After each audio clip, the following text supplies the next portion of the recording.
창세기 28장 20절에서 22절 말씀을 통해서 야곱의 서원, 이런 제목으로 은혜를 사모하겠습니다.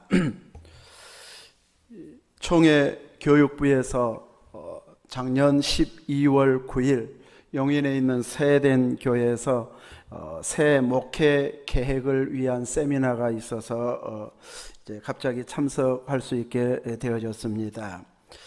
이제 어느 강사님께서 이게 다 녹화가 되니까 이제 이름은 뭐 특히 안 좋은 건 아니지만 이름은 언급은 않겠습니다. 어느 강사 목사님께서 서울에서 크게 목회하시는 목사님인데 자기 친구 목사님 중에서 이제 하루는 만났는데 좀 이야기 좀 하더라고 하더니 이런 고백을 하더라는 거예요. 그 목사님은 위임식만 5번을 했다고 합니다. 이 5번 교회를 옮기면서 이제 목회하는 동안 가만히 이제 되돌아 보니까 자기가 잘해보려고 열심히 냈던 것, 열정을 가지고 손댄 것들은 다 망했고 손 안 댄 것만 잘 됐더라, 이런 고백을 하더라는 거예요.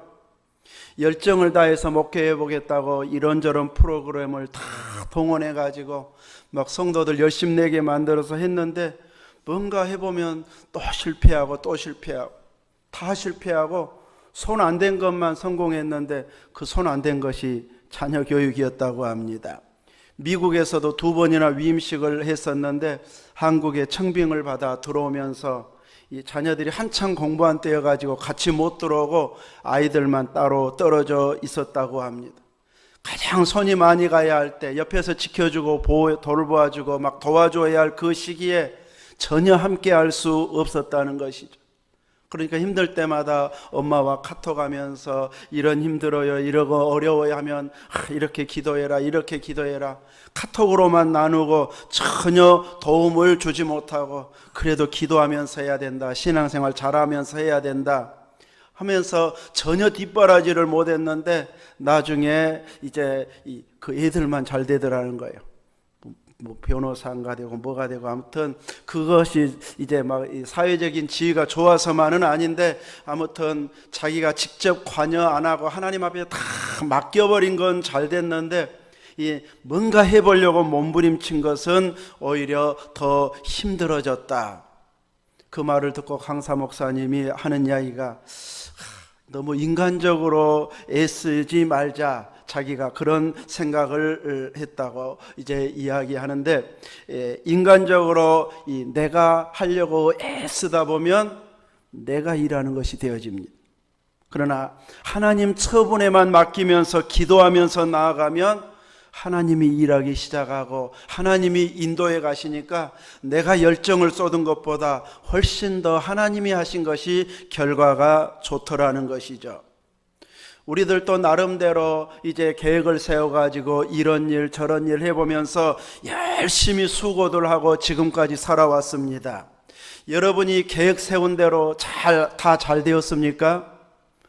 애쓴 만큼 결과가 나왔습니까? 계획대로 다 되던가요? 아마 그렇게 되었으면 우리가 이제 많은 사람들이 들어보고 싶어하는 간증자가 되어 있었을지도 모릅니다. 그러다 보니 우리의 삶은 되돌아보면 왜 그렇게 후회가 되는 것들이 많은지 모르겠습니다. 이것은 우리가 계획한 대로 되지 않았다고 하는 증거이기도 합니다. 그렇다고 해서 아무 계획도 세우지 말자, 이런 의도로 드린 말씀은 아니고, 우리가 항상 계획은 철저하게 세우되 그 계획마저도 내가 아닌 주님이 내려놓으라고 하면 이 계획도 내려놓겠습니다, 이대로 하기를 원하면 또 열심히 내서 하겠습니다 하면서 철저히 주님을 바라보고 기도하면서 맡기는 이런 자세로 나아가야 한다는 것이죠. 주님보다 내가 앞서지 않고 주님보다 내가 더 열심히 내려고 해서는 안 될 것입니다. 때로는 어느 기도한 분들 만나면 막 인간적으로 열심을 내가지고 잘하는 분들 보면은 이제 저분은 참 잘 섬긴다, 교회 일 참 믿음 생활 잘한다 하면서 믿음 좋다고 생각했는데, 그런 분들은 그분이 믿음 좋아 보인가요? 이렇게 물어봐요. 성령께서는 아니시라는 것이죠. 그 말은 무엇일까? 가만히 혼자 왜 그럴까? 왜 우리 생각하고 차이가 날까? 했을 때 그 인간적인 의지가 너무 강해버리면 이 하나님의 말씀이 그 이상으로 파고 들어가지를 못하는, 그래서 어느 수준까지는 딱 열심 낸 것만으로도 충분한데 하나님은 그 이상을 요구할 때가 있습니다. 그 이상 요구할 때는 다 나를 내려놔 버리고 나를 알아서 사용하십시오, 이 정도가 되어져야 더 큰 일로 쓰임 받는데, 자기 의지가 너무 강해버리면 항상 자기 생각만큼만 합니다. 그래서 일반 사람보다는 훨씬 그 생각이 깊기 때문에 일반 보통 사람보다는 앞서간 것이 틀림없는데, 이제 하나님이 요구하는 기대 수준까지는 못 가는, 그래서 하나님이 일하시는 것을 자꾸 막는 결과가 되어버리는 것이 자기 생각을 더 앞세우는 것이다, 이렇게 제 나름대로 분석을 한 경우가 있었습니다. 야곱의 일생을 보면 자기가 계획을 세우고 일들을 치밀하게 진행시켜 가고 있습니다. 그는 뜻이 분명하고 자기 계획이 분명한 사람, 목적이 뚜렷한 사람이었습니다. 그래서 인간적인 지혜와 감성을 총동원해 가지고 어떻게 해서든지 쌍둥이 형에서의 장자권을 자기 것이 되게 했습니다. 무엇으로요? 팥죽으로 이 형을 장자권을 팔게 만듭니다. 내가 죽게 됐는데, 배고파 죽겠는데 장자권이 뭔 필요하냐? 자기 추측대로 됐으면 그 말이 맞습니다. 그거 안 먹으면 그날 딱 죽어버린다면 그 말이 맞아요. 근데 그 젊은 사람이 배고픔을 더 못 견뎌서 그러지 그 한 끼 못 먹는다고 죽을까요? 죽지는 않습니다. 힘들 뿐이지. 그래서 장자권 이제 팔아버렸는데 성경은 그것을 가볍게 여겼다고 책망하고 있습니다.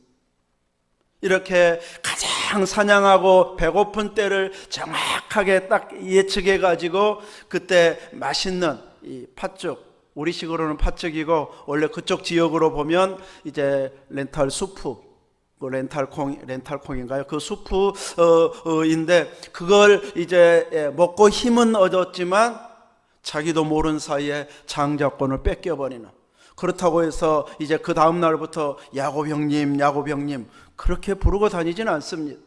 항상 내가 형이다 큰 소리 칠 수 있으니까 뺏긴 것도 아닌 것처럼 생각하지만 하나님 앞에서는 이미 빼앗겨버린, 장자권을 뺏겨버린 자입니다. 그리고 장자의 축복권도 아버지를 속여서 에서인 것처럼 꾸며가지고 그 축복을 빼서 축복을 받게 되어집니다. 그리고 이제 그에게 기다리는 것은 장자의 복, 또 아버지가 축복한 대로 되어져서 아주 형은 쪼그라들고 자기는 평탄대로를 걸었습니까? 그것도 아니에요. 형은 오히려 막 계속해서 커가가지고 에돔 족속의 왕이 되고 많은 족속들을 후손들을 이어가는 대단히 큰 이런 사회적으로는 일들을 해내는 강한 나라를 세워가고 있는 자가 되어졌습니다. 반면에 야곱은 고생하면서 이제 겨우 안 뺏기고 이제 나중에는 많은 부를 얻기는 했지만 바로 앞에 섰을 때에 조상들의 수에 미치지 못하면서 험악한 세월을 보냈다고 이야기합니다. 그 험악한 세월을 보냈다는 말이 입에 발린 소리가 아니고 겸손해서 한 말이 아니고 그 삶 자체가 정말 험악한 삶이었습니다. 거기 오기까지 요셉을 잃어버린 줄로 알고 짐승에게 찢겨 죽은 줄로 알고 수십 년을 살았습니다. 아들 하나만 잃어도 마음이 어쩔까요? 평생 무거운 짐입니다. 마음 편할 수가 없고 기뻐할 때 마음껏 기뻐할 수도 없습니다. 어느 딸을 잃은 목회자 만나면 가끔 가다가 그때 생각하고 이야기하다 보면 수십 년이 지났는데도 지금도 눈물이 글썽글썽합니다. 그런데 그분이 방학간 권사님 위로할 때는 정말 자기 속마음을 다 표현하면서 위로하더라고요. 우리는 그런 경험이 없으니까 막 안타까워서 말도 어떻게 못 꺼내갖고 죄송하고 막 그러는데, 그분은 나도 이뤘어, 이러면서 막 위로하고 격려하니까 훨씬 더 실감나게 이렇게 위로할 수 있는 자가 되어지더라고요. 이렇게 자식 하나만 잃어도 삶 자체가 보통 안정된 삶을 살아갈 수가 없습니다. 근데 자식을 잃었지, 또 그 전에 결혼하면서 많은 어려움을 겪는 이런 생활을 그는 하면서 보내야 했었습니다. 그래서 이제 이 장자권 때문에 형이 화가 나가지고, 아버지가 곡할 날이 얼마 안 남았다 그러니 아버지 죽기만 해봐라, 너도 죽는다, 아주 벼르고 있습니다. 근데 그것을 어머니가 딱 들어버렸어요. 오늘 낮에 설교했던 리보가가. 그래가지고 이제 남편 설득해서 이제 그냥 형이 죽일라 가요 이러면 또 아버지가 화나서 형한테 큰 꾸중을 하거나 또 저주를 할 수도 있기 때문에 그 말은 쏙 빼고, 이 가나안 땅의 여인들은 우리 며느리로서는 영 안 맞이요, 그러니 우리 친정으로 보내가지고 이 신부감을 구해 오도록 합시다. 자기 때는 종이 와가지고 모셔갔지만 이제는 야곱을 직접 보내자고 합니다. 그래서 그 외삼촌 집에 가는 도중에 이제 하나님을 만나게 되고, 그 만난 장소를 베델이라 부르면서 오늘 본문에 있는 그 소원을 아침에 일어나서 하게 되어집니다. 그가 소원 기도를 할 때 보면은 나와 함께 계셔서, 누가요? 하나님께서. 아버지 집에만 계신 줄 알았던 하나님이 이곳에도 계셨구나, 베델리 광야 쪽에서도 하나님이 계셨구나 하면서 깜짝 놀래가지고, 아버지의 하나님이 여기에도 계시거늘 하면서 나와 함께 계셔서 내가 가는 이 길에서 나를 지켜주시고 먹을 떡과 입을 옷을 주시면, 그래서 평안히 아버지 집으로 돌아오게 해주시면 여호와께서 나의 하나님이 되실 것이요, 내가 기둥으로 세운 돌베개 했던 그 돌이, 이 돌이 기둥이 되어져서 하나님의 집이 될 것이요, 하나님께서 내게 주신 모든 것의 10분의 1을 반드시 하나님께 드리겠습니다 하고 서원했습니다. 어마어마한 축복을 달라는 기도가 아닌 소박한 기도였습니다. 먹을 것과 입을 것 정도만 있어도 되겠고, 혹시라도 하나님께서 주신다면 그 주신 모든 것의 10분의 1을 드리겠습니다 하면서 평안히 아버지 집으로 돌아올 수 있게 해달라는 기도였습니다. 몇 년 안에 돌아올 것으로 기대했지만 그의 여정은 외삼촌 집에서 20년을 보내야 했습니다. 젊음의 때 자식 낳는 모든 기간을, 거의 그 기간을 이제 이 처갓집에서 보내야만 했었습니다. 라반이 또 보통 사람이 아니어서 뭔가 품삯을 정해놓으면 야곱의 것이 자꾸 재산이 늘어나니까 품삯을 자꾸 법을 바꿔버립니다. 그래서 되도록이면 야곱 것이 줄어들고 자기 것이 많아지게 하려고 계속 바꾸는데 나중에 10번이나 바꿔버렸다고 막 책망하잖아요. 그만큼 라반도 보통이 아니었습니다. 야곱도 꽤가 대단한 사람인데 그 외삼촌에게 끊임없이 속임당하는, 부인을 얻는데도 속임당하고 재산도 끊임없이 이렇게 속임당해가지고 그동안에 사는 그 20년의 삶을 눈붙일 겨를도 없이 지냈다. 외삼촌 거 손해본 것 있으면 다 자기 것으로 대치했다, 이렇게 고백하고 있습니다. 라헬만 사랑했는데 생각지도 않게 부인이 4명이 되어버리고, 서로 자식 낳는 경쟁하다가 부인이, 종들까지 부인이 돼가지고 많아져서 아주 12아들을 낳는, 딸도 있었지만 12아들을 낳는, 이런 자기가 계산에 넣지 않은 삶이 펼쳐지게 되어졌는데, 그 일로 인해서 이스라엘이 번성하는, 나라가 되어지는데 기반, 기초가 되는 이런 12지파가 되어졌습니다. 하나님께서는 야곱이 서원 지키는가 안 지키는가 봐가면서 약속을 지키시지 않았습니다. 야곱이 서원 지키지 않아도 하나님은 먼저 보호해 주시고 또 하나님 앞에 기도한 대로 야곱을 지켜주셨습니다. 야곱 생각에는 이왕 응답해 주시려면 눈 붙일 겨를도 없이 살게 하는 것 아니고 정신 조금만 차리면 라반에게 다 뺏길 것 같아서 아주 정신을 바짝 차려서 살아야 되는 이런 삶 말고 걱정 안 해도 되고 여유 있고 평탄하고 또 가만히 있어도 챙겨주는 이런 보호가 하나님의 제대로 되는 보호다, 이렇게 생각할지 모르지만 야곱의 인생은 그런 인생, 평탄하게 가는 인생이 아니었습니다. 그러니 하나님이 나 제대로 인도해 준 것 맞아? 하고 의심할 수도 있는 파란만장한 삶의 연속이었습니다. 결혼에 대한 것도 재물에 대한 것도 처음 서원할 때는 구체적으로 구한 바도 아니었습니다. 그런데 그가 상상했던 것보다 더 넘치도록 하나님은 응답해 주셨습니다.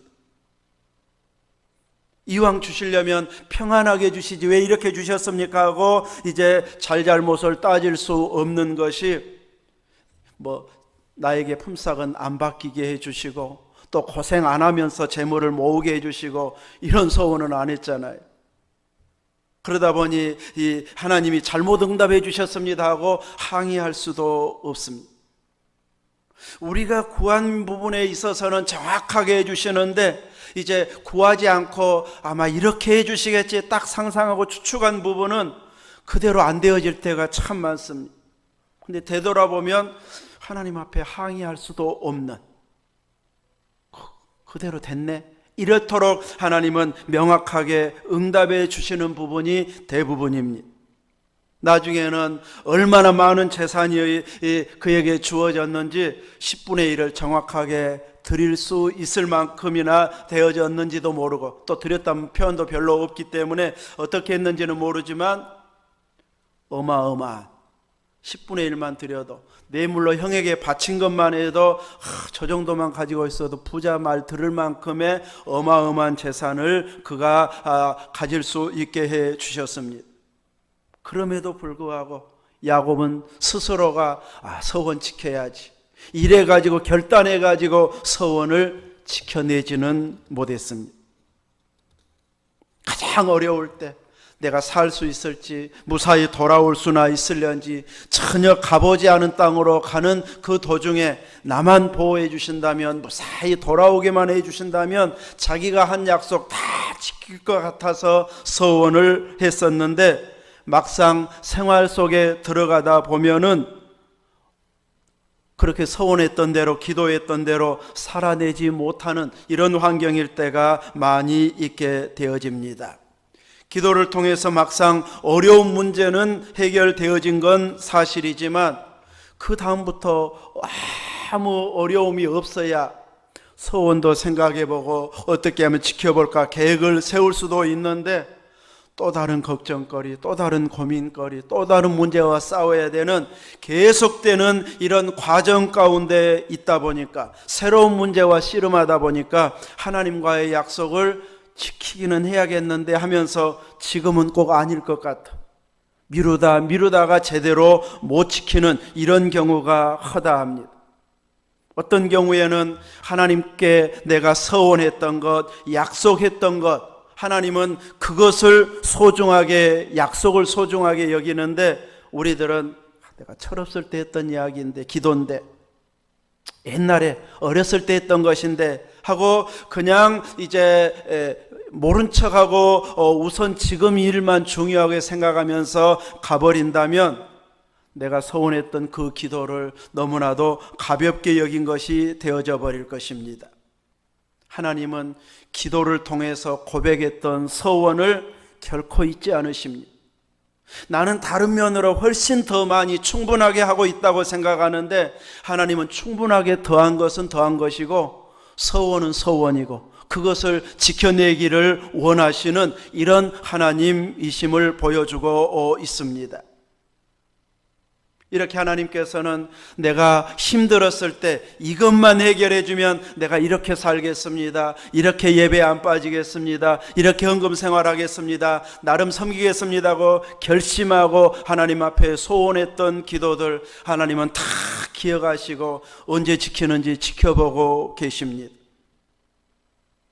이제 와서 다른 수많은 일들을 겪다 보니 지금의 처한 상황의 문제들이 훨씬 더 커 보여서 그 문제 해결하느라고 바쁜데 하나님은 나하고 한 약속을 잘 지키고 있느냐, 그것을 먼저 점검하시는 하나님이십니다. 그러므로 내가 지금 처한 어려운 문제를 어떻게 해결할까 몸부림도 쳐야 되지만 더 중요한 것은 내가 하나님 앞에 서원하고도 지금 잊고 지내고 있는 건 아닌가, 제대로 안 지키고 있는 것 아닌가, 그것을 너무 가볍게 여기고 있는 건 아닌가, 그것부터 점검해야 지금의 문제도 해결되어질 것입니다. 하나님과의 약속을 소홀히 해버리면 뭔가 한시름 놓을 만하다 싶으면 또 다른 시름거리가 생기고 또 다른 시름거리가 생기고 이제 풀리나 싶으면 갑자기 생각지도 못한 일이 터지고 그러다 보면 어느덧 좋은 나이 다 지나가 버리게 되어져서 내가 이 나이대로 해낸 것이 무엇이지 하면서 후회만 남게 될 때가 있습니다. 우리가 엄청난 역사라고 생각하는 그 업적들을 하나님도 귀하게 보실까 따져봐야 됩니다. 내가 생각하는 엄청난 역사를 하나님도 귀하게 보시는 것이 아니라 하나님과의 약속을 작은 것이어도 제대로 지키고 있는가, 그것을 하나님은 귀하게 보시는 분이십니다. 하나님께서 귀하게 보지 않는 것을 나는 크게 생각하고 열심히 뛰고 있다면 많은 헛수고를 하게 되어집니다. 우리들은 통장에 잔액이 많이 남아있는 것을 보고, 통장에 남아있는 것 보고 하늘에서 상 줄까요? 성경은 그렇게 말하지 않습니다. 하늘에다 보화를 쌓아야 된다고 말하고 있습니다. 통장 잔고가 아니고 하나님 앞에 쌓아두는 것이 많아야 하늘의 것이 되어집니다. 요즘은 집이 있으면 집을 이제 주택 연금으로 돌릴 수가 있는 시대가 됐습니다. 그래서 옛날에는 그거 신청한 사람이 적었는데 이제 조금씩 호응이 좋아져서 이제 7만 명이 넘어섰다고 합니다. 이제 시골집까지는 안 되고 아마 몇 억 정도 되는, 한 4억 정도 되는 집을 담보해 가지고 나 이제 연금으로 받고 싶소 하면 90얼마씩 매달 나온다고 합니다. 그리고 이제 그럼 빨리 죽으면 어떻게 하나 싶은데 빨리 돌아가셔 버리면 이제 그것만 제외하고, 내준 것만 제외하고 이 상속받을 자에게 다 돌려줍니다. 그럼 나 100살까지 살아보면요, 그러면 그 집값보다 더 살아버리면 계속 줍니다. 집값보다 더 살아도. 그리고 죽으면 집만 이제 가져갑니다. 이제 이걸 알고 점점 이제 집을 담보로 맡겨가지고 연금으로 타는, 여러분도 4억 넘은 집이 있으면 그렇게 보시기 바랍니다. 네, 시골에서는 그러기가 참 쉽지가 않기는 하는데, 아무튼 이렇게 그러면 92만 원인가 탈 수 있다, 뉴스에도 그렇게 나오던데, 이런 식으로 이제 하다가 보니까 자녀들도 좀 여유가 있는 자녀들은 자녀들한테 물려주려고 그런다고 생각하면 우리한테 물려주려고 생각하지 말고 마음껏 쓰고 싶은 대로 쓰십시오, 이런 자녀들이 많아져 가지고 점점 이제 연금 드는 사람들이 많아지고 있다, 이렇게 이야기하더라고요. 오늘 우리들은 이렇게 뭔가 많이 모아놨다가 자녀들에게 물려주고 이것이 막 큰 것으로 생각하는데, 이것은 전혀 성경과는 상관이 없는 그냥 이 세상 기준으로 살아갈 때의 생각일 뿐입니다. 우리는 적어도 구원받은 성도, 주님의 몸된 교회를 이루고 있는 자라고 하면은 우리의 장래를 성경에 비추어서 내가 어떤 자세로 살아가고 어떤 자세로 마무리해야 주님에게 칭찬받을까, 그것까지 생각하면서 살아가야 제대로 믿음 생활하고 있는 것이 되어집니다. 그래서 우리들은 통장에 잔고가 많이 남는데 온 힘을 기울이는 자가 아니라 하나님이 기뻐하는 것에 작든지 많든지 하나님이 흡족해 하는데 내가 더 많이 쓰려고 애쓰자, 이런 자세로 살아갈 때만이 하나님께서 우리의 남은 삶을 귀하게 보시고 또 우리의 삶이, 남은 삶이 성공적인 삶이 되어질 것입니다. 우리들은 순간순간 하나님 앞에 결심하고 다짐했던 약속들이나 기도들, 그 문제 해결되면서 나도 모르게 다 잊어버린 것들이 얼마나 많은지 모릅니다. 하나님은 우리가 회개하면 죄를 기억은 안 할 만큼 약속을 지키시지만 하나님과 약속한 약속에 대해서는 우리는 잊어도 하나님은 결코 잊지 않습니다. 야곱에게 나중에 35장에 가면 이 서원 지키게 만들잖아요. 딸 디나가 강간당해가지고 또 아들들이 화가 나가지고 세겜성 사람들, 남자들 할례 받으면 주겠다 해놓고는 고통당할 때 다 죽여버리는, 잔인하게 죽이는. 그래서 이제 우리 가문 다 몰살당하겠다는 큰 위기감을 야곱이 느끼고 두려워 떨 때에 하나님께서 서원했던 베델로 올라가라고 말합니다. 아직도 하나님은 20년이 지나 훨씬 지난 후인데도 옛날에 했던 그 서원을 기억하고 서원했던 거리로 올라가라고 말합니다. 20년 전, 30년 전에 했던 서원도 하나님은 뚜렷하게 기억하고 계십니다. 그러므로 우리들은 이제 내 지금에 처한 문제만 관심 갖기보다는 내가 하나님의 뜻대로 살겠다고 다짐했을 때 했던 그 기도를 이루기 위해서 하나씩 하나씩 점검해 가고 그 기도대로 내가 살아가는 방향으로 나아가면 그것이 하나님과 더 가까워지는 관계가 되어집니다. 그래서 내가 남은 삶을 무엇에 열심내야 할지가 명확하게 되어집니다. 야곱과 같은 소원은 아닐지라도 우리들도 크고 작은 소원들을 다들 하면서 살아오는 이런 기도 생활을 한 우리들입니다. 이렇게 하나님 앞에서 소원하며 기도했던 내용들을 잘 점검하면서 하나씩 하나씩 이루어가면서 이제 하나님 앞에 내 모습, 믿음의 모든 모습을 올려드리는 이런 삶을 살 때에 그 힘들고 또 몇 가지 이루지 못한 부분까지 능히 감당할 수 있는 길로 하나님은 인도해 주실 것입니다. 이렇게 제대로 된 믿음의 길을 걸어가기 위해서 하나님과의 약속을 제대로 지켜내면서 내 주어진 지금의 현실의 힘든 것만 이제 너무 깊이 생각하기 이전에 하나님과의 관계를 더 먼저 생각하면서 해결해 가면 지금의 처한 힘든 문제는 내가 아닌 하나님이 어느 순간 다 해결되게 해주시는 이런 은혜를 볼 수 있게 해주실 것입니다. 여러분 안에 이렇게 하나님과의 약속을 다 지켰습니다 고백할 만큼 철저하게 약속대로, 믿음대로, 고백한 대로 사는 이런 멋진 믿음이 올 한 해 동안 이루어지시기를 주의 이름으로 축원합니다. 아멘.